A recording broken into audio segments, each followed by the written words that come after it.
Nah, rencana pelaksanaan seleksi itu sendiri akan dimulai nanti di tanggal 2 September 2021.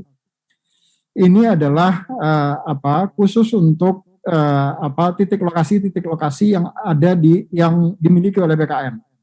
Karena titik lokasi yang dimiliki BKN relatif sudah siap semua, baik itu secara infrastruktur maupun jaringan teknologi dan komunikasinya. Kita tahu bahwa pelaksanaan seleksi ini akan dilaksanakan secara daring, jadi secara online maksud saya, sehingga ketersediaan jaringan teknologi informasi dan komunikasi itu menjadi sangat penting. Yang kedua adalah untuk titik lokasi mandiri yang diselenggarakan oleh instansi, itu akan direncanakan pada tanggal 14 September 2021. Atau ini tentu saja bisa lebih cepat atau bisa lebih lambat. Bisa lebih cepat apabila instansinya kemudian sudah lebih siap. Jadi mereka melaksanakan lelang untuk ketersediaan sarana prasarananya sudah lebih siap, maka bisa saja kemudian pelaksanaan seleksinya lebih awal dari tanggal 14 September 2021. Tanggal 14 September ini adalah mostly hampir sebagian besar instansi sanggupnya adalah di tanggal 14 mulainya.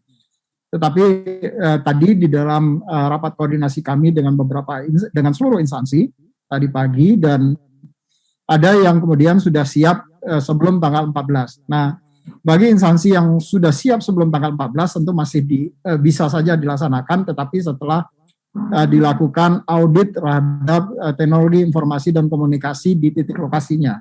Supaya pelaksanaan seleksi ini betul-betul bisa kita lakukan secara transparan dan bertanggung jawab.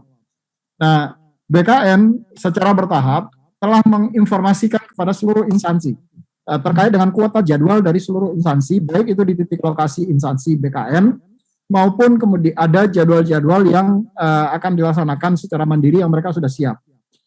Nah, selanjutnya nanti penjadwalan bagi instansi yang titik lokasi mandiri yang belum siap itu akan disusulkan kemudian. Nanti detailnya berapa banyak yang sudah saya tanda tangani jadwal dari semua instansi. Kalau instansi pusat sudah lebih dari 40 instansi pusat yang sudah disampaikan, nanti detailnya Pak Kapus PPSS akan bisa menyampaikan. Dan untuk instansi daerah juga sudah lebih dari 400 instansi daerah yang jadwalnya sudah kami sampaikan ke seluruh instansi. Nah, yang kedua adalah ini pola koordinasi nanti. Jadi saya tahun ini akan mencoba pola koordinasi secara berjenjang, baik itu untuk instansi pusat ataupun di instansi daerah, karena target grupnya ada di dua instansi ini ya, baik itu instansi pusat ataupun di instansi daerah. Di dalam pelaksanaan seleksi nanti tentu saja karena waktunya akan sangat mepet, karena kalau kita mulai di tanggal 2 September ini, maka ada potensi pelaksanaan seleksi itu sendiri akan berakhir di bulan Desember. Tetapi kita akan berusaha semaksimal mungkin pelaksanaan seleksi sampai dengan pengumuman hasil seleksi CPNS ini bisa dilakukan di akhir Desember. Sehingga nanti di awal Januari itu sudah langsung penetapan NIP bagi peserta yang sudah lulus seleksi. Nah, kemungkinan besar nanti ada wilayah-wilayah yang bisa dilaksanakan 3 sesi per hari, tetapi ada juga yang bisa dilaksanakan 4 sesi per hari. Nah, wilayahnya ini akan sangat tergantung tidak saja dengan kekuatan sarana dan prasarananya, karena sarana dan prasarana ini akan menentukan pada akhirnya diagram flow dari orang keluar masuk perubahan antar sesi. Tetapi juga akan sangat tergantung pada ketersediaan atau tingkat keterparahan penyebaran COVID di wilayahnya. Jadi kalau wilayahnya masuk zona merah misalnya, walaupun jumlah PC-nya di bawah 100 misalnya, maka tentu saja ini perlu pengkajian utuh dari kami, apakah ini manageable enggak kalau kita lakukan 4 sesi. Jadi ini akan sangat dependable sebetulnya, sangat tergantung pada situasi dan kondisi di lapangan. Tapi dalam perencanaannya sendiri kami ada yang merencanakan yang bisa diselenggarakan 3 sesi dan ada yang bisa diselenggarakan 4 sesi per hari. Dan bagi instansi-instansi yang kemudian karena kita meminimalisir pergerakan orang antar lokasi, antar provinsi, maka bagi instansi yang kemudian tidak bisa menghadirkan petugasnya di titik lokasi, maka mereka dibutuhkan untuk memberikan surat kuasa penyelenggaraan seleksi ini kepada Badan Kepegawaian Negara yang sudah dicantumkan di dalam Peraturan BKN nomor 2 tahun 2021. Nah, ada beberapa hal yang mereka harus wajib untuk mengisi. Pertama adalah mereka harus mendeklar bahwa dirinya berada dalam kondisi sehat. Terutama selama paling lama itu adalah dalam kondisi 14 hari terakhir. Jadi mereka harus mengisi form deklarasi. Form deklarasinya diisi melalui sistem di SSCN, di SSCASN BKN Go ID. Di situ sudah kami siapkan sistemnya. Mereka tinggal mengisi dan tinggal mengklik. Nanti tinggal bisa dicetak dan ditampilkan atau disampaikan kepada petugas registrasi pada saat yang bersangkutan akan mengikuti seleksi.